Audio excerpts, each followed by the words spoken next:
आज का विषय है सुंदर पत्नी की क्या पहचान। पत्नियां भी परेशान हो रही हैं, भाई किसको सुंदर बताएंगे और क्या पहचान होती है। ये कोई फल फ्रूट नहीं है कि जिसमें पहचान की जाए भाई कौन सा अच्छा है कौन सा खराब है, लेकिन हर एक की अपनी अपनी खासियत होती है।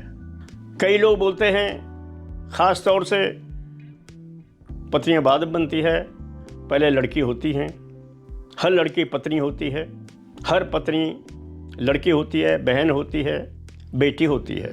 जब लोग लड़की का रिश्ता करने जाते हैं, लड़के वाले की भी एक कुछ ख्वाहिशें होती हैं, लड़के वालों की भी कुछ ख्वाहिशें होती हैं। दोनों तरफ से अपनी अपनी ख्वाहिशें होती हैं और हर पेरेंट्स चाहता है कि मेरे लड़की को अच्छा वर मिले, अच्छा परिवार मिले, जिससे सुखी जीवन व्यतीत हो। इधर लड़के वाले भी ये सोचते हैं कि मेरी लड़की को अच्छा वर मिले जो जीवन पर्यंत उसका जीवन साथ निभा सकें। एक साथ में और होता है सुंदर वधू भी चाहिए, जो सुंदर हो, पास पड़ोस में देखे भाई उसकी वधू बहुत सुंदर है। यहाँ पर यही सवाल खड़ा होता है कि आखिरकार सुंदरता है क्या चीज़। कई लोग बहुत गोरी चिट्टी स्मार्ट लड़कियाँ सेलेक्ट करके आते हैं। प्रकृति के द्वारा कुछ चीज़ें ऐसी अनहोनी हो जाती हैं जिससे उसकी सुंदरता पर फर्क पड़ जाता है। किचन में काम करती हैं, कुछ तेल या घी का छींट पड़ गया, मुंह पर पड़ गया, बाई चांस दाग आ सकता है। कुदरत का कुछ भी करिश्मा हो सकता है। तो ये चीज़ ऐसी है, सुंदरता को हम रंग रूप से पहचानें, ये शायद हमारी बहुत बड़ी भूल है। पत्नी सुंदर के बहुत सारे कारण हैं, बहुत सारी खूबियत हैं, खासियत हैं, अच्छाइयाँ हैं। वो क्या है? अच्छी पत्नी को अपने मायके से जब विदा होकर आती हैं, उनको सबसे पहले अपने पति के घर को अपना घर समझना चाहिए। हालांकि उन्होंने 20, 25, 26, 30 साल जितना भी बिताया जब उनकी शादी हुई, वो समय उन्होंने माँ बाप के साथ काटा और पूरा जीवन पर्यंत वहाँ पर रहना नहीं था। क्योंकि ये प्रकृति का नियम है कि लड़की लड़के की शादी हो जाती है। जो विवाहित होते हैं वो भाग्यशाली होते हैं, जो अविवाहित होते हैं वो इतने भाग्यशाली नहीं होते हैं। चाहे मन में कुछ भी हो, लेकिन हमारा सामाजिक रिश्ता भी ऐसा है जिसमें पति पत्नी होना बहुत आवश्यक है। इसलिए पत्नी को चाहिए वो अपने ससुराल वाले पक्ष को अपना घर हर कीमत में समझे, क्योंकि वो वहाँ से आई हुई है। उस घर के लिए वो घर में उसका नाम रजिस्टर्ड हो चुका है।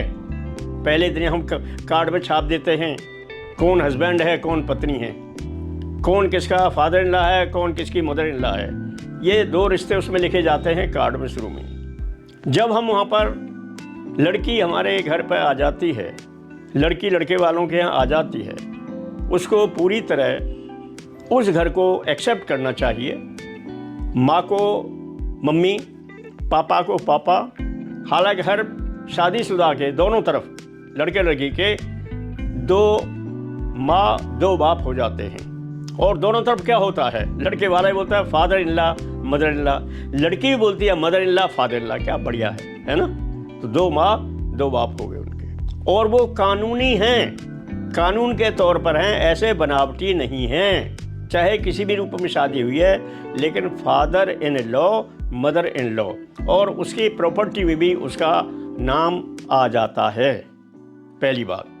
दूसरी बात, उसके छोटे भाई वगैरह होते हैं, भाई बहन, तो वो उसके भाई हो गए छोटे, उसकी बहनें हो गई, तो बिल्कुल उसको बदला मिल जाता है यहाँ पर। तो उसको इतना प्यार देना है, वो वहाँ पर भूल जाए कि मेरे मम्मी पापा मुझे पैदा किया था, लेकिन मम्मी पापा मुझे ये सौंप दिए गए हैं, मैं उनकी पूरी तरह आदर सत्कार करूँगी। जो लड़कियाँ अपने फादर इन लॉ को, मदर इन लॉ को वही रूप देती हैं जो उन्होंने अपनी माँ बाप को दिया था, निश्चित रूप से वे पत्नियाँ सुंदर हैं। जो पत्नियाँ अपने पति को पति ही समझती हैं कि जो कुछ भी है, आगे पीछे जो भी होना है इनके साथ ही होना है, जन्म मरण इनके साथ होना है, जो दृढ़ निश्चय कर लेती हैं, वो पत्नियां सुंदर पत्नियां कहलाती हैं। जो पत्नी हर दुख सुख में उनका साथ देती हैं, मम्मी पापा को अपने को ये बताती हैं, भाई मेरा घर आपने बहुत अच्छा चुना था, तो वो पत्नियां सुंदर होती हैं। कहीं कोई कमी बेशी हो जाती है, जीवन में बहुत सारी खामियां हो जाती हैं, कुछ प्राकृतिक तौर पर, कुछ वैसे, तो हमें एक्सेप्ट करना है, एडजस्ट करना है। We have to adjust. जो पत्नियां अपने को पूरी तरह एडजस्ट कर लेती हैं वो पत्नियां सुंदर होती हैं, अपने बच्चों का पूरा ध्यान रखती हैं। जो माँ बनती हैं वो अच्छी माँ और पत्नियां बनती हैं। उनको और उनके आने वाली संतान को भी वही व्यवहार मिलता है जो आपको मिल रहा है, या जो आपने अपने पेरेंट्स को दिया है, इन-लॉज को दिया है, वही आदर सत्कार आपको आगे चल के भविष्य में मिलेगा। वो पत्नियां अच्छी होती हैं, चाहे वो रंग रूप में कैसे भी हों।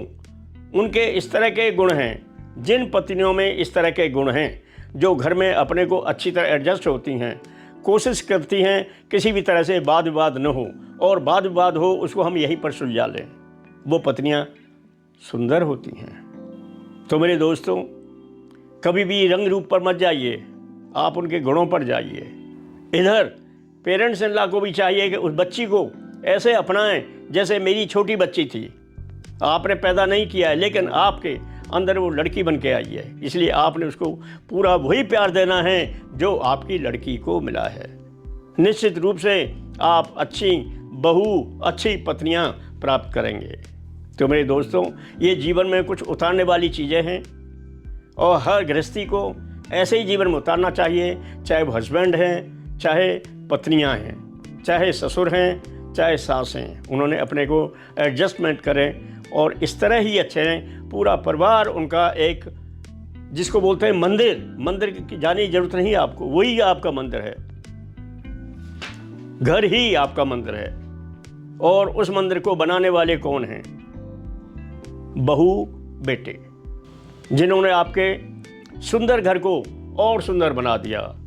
वो बना आपकी सुंदर बहू ने, वरना आपका घर उजड़ जाता। सो मेरे अजीज दोस्तों, मेरी जो है कुछ जीवन की बनाई हुई, जीवन पर उतारी हुई बातें हैं, जिनको आप अपने मानसिक रूप में, शारीरिक रूप में इस्तेमाल करेंगे, अवश्य आप एक अच्छे परिवार की शुरुआत करेंगे।